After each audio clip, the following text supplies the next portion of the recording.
elektrizia zabalagea, gukea hiru sozio, eta lankidekia 11. Mantenimentu industriala egiten dugu, gehien bat, enpresa dauzke, berroi eta mapik urte. Sartu nintzen hemen 2016-en.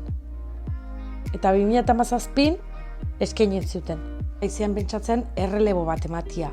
Orduan, ez zuen kanpoko pertsonan batei eman nahi.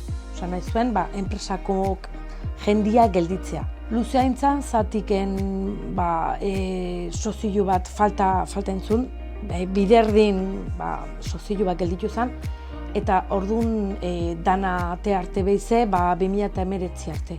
Egon ginean Kristina Zumetakin, TBG-sakoa.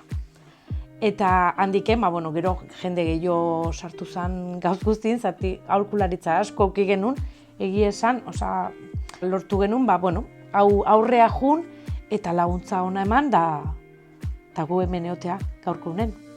Gure helburuak buelta ematia eta behize berdina bueltatzea.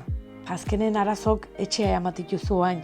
Leheno arazo bat zegoen da etzan zurea orduan, baina baina arazo bat daunen zurea da eta zu konpondu berra daukezu. Zati oso gorra da, azkenen ez da jende guztia sartzen. Askok ez duen nahi, gelditzen dira, kontratatuta egon nahi dute, da ez dute aurpegi eman nahi, baina eske hau egiten ez baldin bada, enpresa asko izten nahi da. Orduan, horrelako erreleboik ez baldin badago, ez dago hemenik ekonomik, Orduan,